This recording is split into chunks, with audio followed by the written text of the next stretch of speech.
Kanchan Outlook। ਧਾਰਮਿਕ ਕੱਟੜਤਾ ਇੱਕ ਅਜਿਹਾ ਜ਼ਹਿਰ ਹੈ ਜੋ ਮਨੁੱਖ ਦੇ ਆਤਮਿਕ ਜੀਵਨ ਨੂੰ ਬਹੁਤ ਲੰਬੇ ਸਮੇਂ ਤੋਂ ਨੁਕਸਾਨ ਪਹੁੰਚਾਉਂਦਾ ਆ ਰਿਹਾ ਹੈ।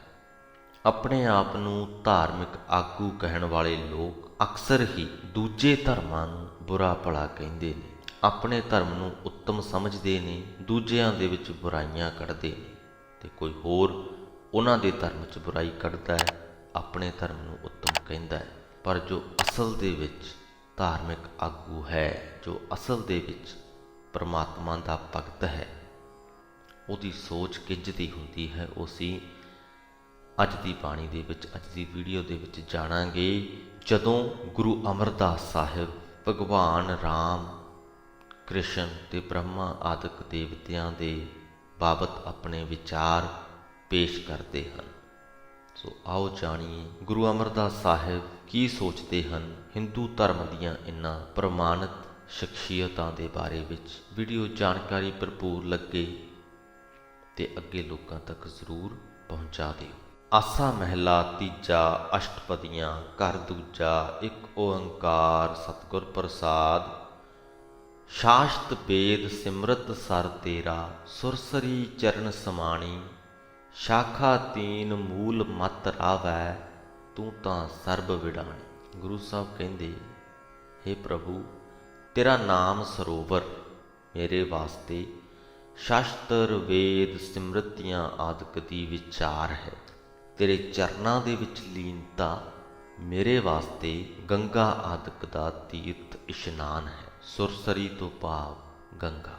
ਹੇ ਪ੍ਰਭੂ, ਤੂੰ ਇਸ ਸਾਰੇ ਅਸਚਰਜ ਜਗਤ ਦਾ ਮਾਲਕ ਹੈ। ਤੂੰ ਤ੍ਰਿਗੁਣੀ ਮਾਇਆ ਦਾ ਮੂਲ ਹੈ, ਕਰਤਾ ਹੈ। ਮੇਰੀ ਬੁੱਧੀ ਤੇਰੀ ਯਾਦ ਦੇ ਆਨੰਦ ਨੂੰ ਹੀ ਮਾਣਦੀ ਰਹਿੰਦੀ ਹੈ। ਤਾਂ ਕਿ ਚਰਨ ਜਪੈ ਜਨ ਨਾਨਕ, ਬੋਲੇ ਅੰਮ੍ਰਿਤ ਬਾਣੀ ਰਹਾਉ। ਹੇ ਭਾਈ, ਪ੍ਰਭੂ ਦਾ ਦਾਸ ਨਾਨਕ ਉਸ ਪਰਮਾਤਮਾ ਦੇ ਚਰਨਾਂ ਦਾ ਧਿਆਨ ਧਰੀ ਰੱਖਦਾ ਹੈ। ਆਤਮਿਕ ਜੀਵਨ ਦੇਣ ਵਾਲੀ ਉਸ ਦੀ ਸਿਫਤ ਸਲਾਹ ਦੀ ਬਾਣੀ ਨੂੰ ਉਚਾਰਦਾ ਰਹਿੰਦਾ ਹੈ।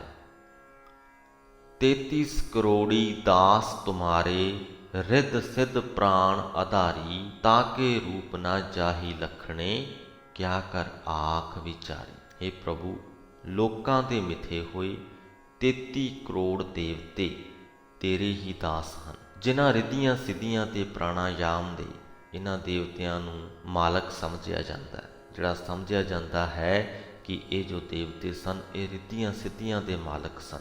ਇਹ ਪ੍ਰਮਾਤਮਾ, ਇਹਨਾਂ ਰਿੱਧੀਆਂ ਸਿੱਧੀਆਂ ਤੇ ਪ੍ਰਾਣਾਂ ਦਾ ਆਸਰਾ ਤੂੰ ਹੀ ਹੈ।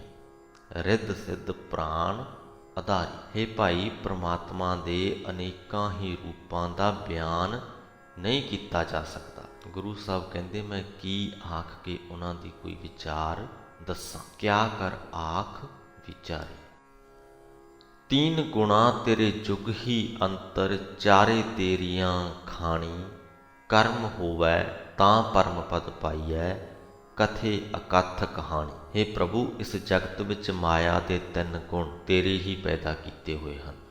ਜਗਤ ਉਤਪੱਤੀ ਦੀਆਂ 4 ਖਾਣੀਆਂ, ਜਾਣੀ ਕਿ 4 ਤਰੀਕੇ ਜਿਨ੍ਹਾਂ ਦੇ ਨਾਲ ਜੀਵਨ ਉਤਪੰਨ ਹੁੰਦਾ ਹੈ। ਅੰਡਜ, ਜੇਰਜ, ਸੇਤਜ ਤੇ ਉਤਪੁਜ। ਇਹਨਾਂ 4 ਹੀ ਤਰੀਕਿਆਂ ਦੇ ਨਾਲ ਜੀਵਨ ਦੀ ਉਤਪੱਤੀ ਹੁੰਦੀ ਹੈ। ਇਹ ਪ੍ਰਮਾਤਮਾ, ਇਹ 4 ਤਰੀਕੇ ਤੇਰੇ ਹੀ ਰਚੇ ਹੋਏ ਹਨ।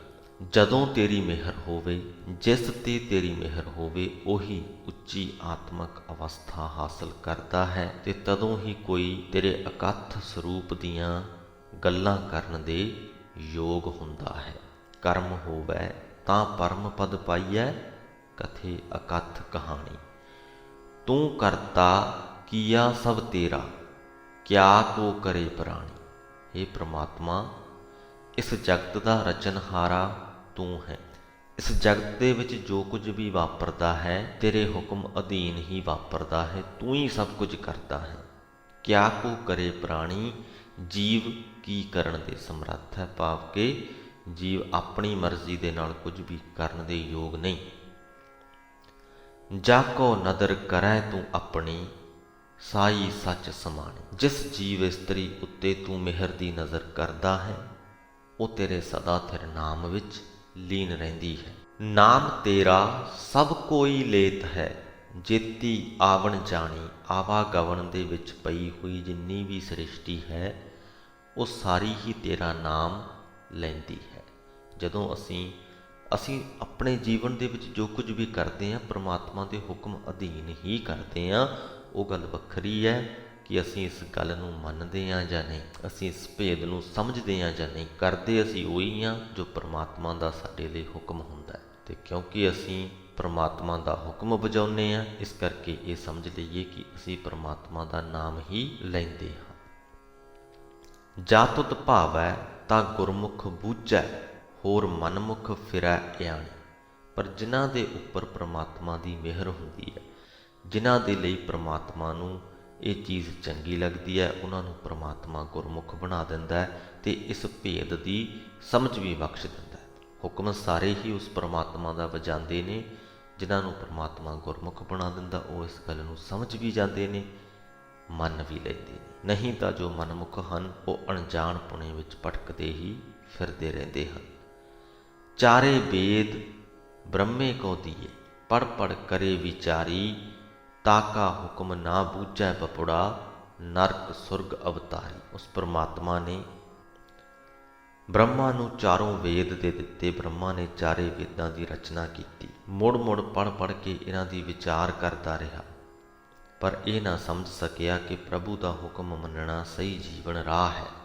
ਇਹ ਨਾ ਮੰਨ ਸਕਿਆ ਕਿ ਪ੍ਰਮਾਤਮਾ ਨੇ ਹੁਕਮ ਕੀਤਾ, ਪ੍ਰਮਾਤਮਾ ਨੇ ਸੋਝੀ ਬਖਸ਼ੀ ਤਾਂ ਉਹ ਵੇਦਾਂ ਦੀ ਰਚਨਾ ਕਰ ਸਕਿਆ, ਬਲਕਿ ਆਪਣੇ ਆਪ ਨੂੰ ਵਿਦਵਾਨ ਸਮਝਦਾ ਰਿਹਾ, ਹੰਕਾਰ ਦੇ ਵਿੱਚ ਰਿਹਾ ਕਿ ਮੈਂ ਵੇਦਾਂ ਦੀ ਰਚਨਾ ਕੀਤੀ ਹੈ, ਅਤੇ ਐਵੇਂ ਨਰਕ ਸੁਰਗ ਦੀਆਂ ਵਿਚਾਰਾਂ ਵਿੱਚ ਹੀ ਟਿਕਿਆ ਰਿਹਾ, ਨਰਕ ਸੁਰਗ ਦੀਆਂ ਹੀ ਵਿਚਾਰਾਂ ਕਰਦਾ ਰਿਹਾ। ਜੁਗਾਂ ਜੁਗਾਂ ਕੇ ਰਾਜੇ ਕੀਏ, ਗਾਵੈ ਕਰ ਅਵਤਾਰੀ। ਤਿਨ ਭੀ ਅੰਤ ਨਾ ਪਾਇਆ ਤਾਕਾ, ਕਿਆ ਕਰ ਆਖ ਵਿਚਾਰੀ। ਗੁਰੂ ਸਾਹਿਬ ਕਹਿੰਦੇ ਕਿ ਹੇ ਭਾਈ, ਪ੍ਰਮਾਤਮਾ ਨੇ ਰਾਮ ਕ੍ਰਿਸ਼ਨ ਆਦਿਕ ਆਪੋ ਆਪਣੇ ਯੁੱਗ ਦੇ ਮਹਾਂਪੁਰਖ ਪੈਦਾ ਕੀਤੇ। ਲੋਕ ਉਹਨਾਂ ਨੂੰ ਪ੍ਰਮਾਤਮਾ ਦਾ ਅਵਤਾਰ ਮੰਨ ਕੇ ਸਲਾਹੁੰਦੇ ਚਲੇ ਆ ਰਹੇ ਹਨ। ਉਹਨਾਂ ਨੇ ਵੀ ਪ੍ਰਮਾਤਮਾ ਦੇ ਗੁਣਾਂ ਦਾ ਅੰਤ ਨਾ ਲੱਭਾ। ਮੈਂ ਕੀ ਵਿਚਾਰਾ ਹਾਂ, ਮੈਂ ਕੀ ਆਖ ਕੇ ਉਸ ਦੇ ਗੁਣਾਂ ਦੀ ਵਿਚਾਰ ਕਰ ਸਕਦਾ ਹਾਂ। ਇੱਕ ਅਸਲ ਧਾਰਮਿਕ ਆਗੂ ਦੀ ਉਦਾਹਰਣ ਗੁਰੂ ਸਾਹਿਬ ਨੇ ਇੱਥੇ ਪੇਸ਼ ਕੀਤੀ। ਇਹਨਾਂ ਪੰਕਤੀਆਂ ਦੇ ਰਾਹੀਂ ਆਪਣੇ ਤੋਂ ਪਹਿਲਾਂ ਦੇ ਜ਼ਮਾਨੇ ਤੋਂ ਜੋ ਮੰਨੇ ਪ੍ਰਮੰਨੇ ਜਾਂ ਮੰਨੀਆਂ ਪ੍ਰਮੰਨੀਆਂ ਹਿੰਦੂ ਧਰਮ ਦੀਆਂ ਸ਼ਖਸੀਅਤਾਂ ਸਨ, ਉਹਨਾਂ ਨੂੰ ਉੱਚਾ ਮੰਨਿਆ ਅਤੇ ਆਪਣੇ ਆਪ ਨੂੰ ਵਿਚਾਰਾ ਮੰਨਿਆ ਕਿ ਜਦ ਉਹ ਪ੍ਰਮਾਤਮਾ ਦੇ ਗੁਣਾਂ ਦੀ ਵਿਚਾਰ ਨਹੀਂ ਦੱਸ ਸਕੇ ਤੇ ਮੈਂ ਕੌਣ ਵਿਚਾਰਾ ਹਾਂ ਜੋ ਉਹਦੇ ਗੁਣਾਂ ਦੀ ਵਿਚਾਰ ਕਰ ਸਕਾਂ। ਤੂੰ ਸੱਚਾ ਤੇਰਾ ਕੀਆ ਸਭ ਸਾਚਾ, ਦੇਹ ਤਾਂ ਸਾਚ ਵਖਾਣੀ। ਜਾ ਕੋ ਸੱਚ ਬੁਝਾਵੈ ਆਪਣਾ, ਸਹਿਜੇ ਨਾਮ ਸਮਾਣੀ। हे ਪ੍ਰਭੂ, ਤੂੰ ਸਦਾ ਕਾਇਮ ਰਹਿਣ ਵਾਲਾ ਹੈ। ਤੇਰਾ ਪੈਦਾ ਕੀਤਾ ਹੋਇਆ ਜਗਤ ਤੇਰੀ ਸਦਾ ਥਿਰ ਹਸਤੀ ਦਾ ਸਰੂਪ ਹੈ। ਜੇ ਤੂੰ ਆਪ ਆਪਣੇ ਨਾਮ ਦੀ ਦਾਤ ਦੇਵੇਂ ਤਾਂ ਹੀ ਮੈਂ ਤੇਰਾ ਸਦਾ ਥਿਰ ਨਾਮ ਉਚਾਰ ਸਕਦਾ ਹਾਂ। हे ਪ੍ਰਭੂ, ਜਿਸ ਮਨੁੱਖ ਨੂੰ ਤੂੰ ਆਪਣਾ ਸਦਾ ਥਿਰ ਨਾਮ ਜਪਣ ਦੀ ਸੂਝ ਬਖਸ਼ਦਾ ਹੈ, ਉਹ ਮਨੁੱਖ ਆਤਮਕ ਅਡੋਲਤਾ ਵਿੱਚ ਟਿਕ ਕੇ ਤੇਰੇ ਨਾਮ ਵਿੱਚ ਲੀਨ ਰਹਿੰਦਾ ਹੈ। ਸੋ ਇੱਥੇ ਹੀ ਸ੍ਰੀ ਗੁਰੂ ਗ੍ਰੰਥ ਸਾਹਿਬ ਜੀ ਦੇ 422ਵੇਂ ਅੰਗ ਦੀ ਬਾਣੀ ਦਾ ਦੂਸਰਾ ਹਿੱਸਾ ਸਮਾਪਤ ਹੁੰਦਾ ਹੈ। ਅੱਜ ਦੀ ਗੁਰਬਾਣੀ ਤੋਂ ਸਿੱਖਿਆ ਲੈਂਦੇ ਹੋਏ ਅਸੀਂ ਵੀ ਆਪਣੇ ਅੰਦਰੋਂ ਜੇਕਰ ਕੋਈ ਥੋੜ੍ਹਾ ਬਹੁਤ ਅਹਿਮ ਕੋਈ ਅਹੰਕਾਰ ਬਚਿਆ ਹੈ ਤੇ ਉਹਨੂੰ ਬਾਹਰ ਕੱਢ ਦਈਏ, ਕੋਈ ਗਰਭ ਬਚਿਆ ਹੈ ਤੇ ਉਹਨੂੰ ਬਾਹਰ ਕੱਢ ਦਈਏ। ਆਪਣੇ ਆਪ ਨੂੰ ਵੀ ਉਸ ਪ੍ਰਮਾਤਮਾ ਦੇ ਦਾਸ, ਉਹਦੇ ਸੇਵਕ ਸਮਝੀਏ, ਵਿਚਾਰੇ ਸਮਝੀਏ, ਆਪਣੇ ਆਪ ਨੂੰ ਵੱਡਾ ਮੰਨਣ ਦੀ ਗਲਤੀ ਨਾ ਕਰੀਏ। ਇਸੇ ਸੰਦੇਸ਼ ਦੇ ਨਾਲ ਹੀ ਅੱਜ ਦੀ ਵੀਡੀਓ ਦੀ ਸਮਾਪਤੀ ਕਰਦੇ ਹਾਂ ਜੀ। ਬੁਲਾਓ ਫਤਿਹ। ਵਾਹਿਗੁਰੂ ਜੀ ਕਾ ਖਾਲਸਾ, ਵਾਹਿਗੁਰੂ ਜੀ ਕੀ ਫਤਿਹ।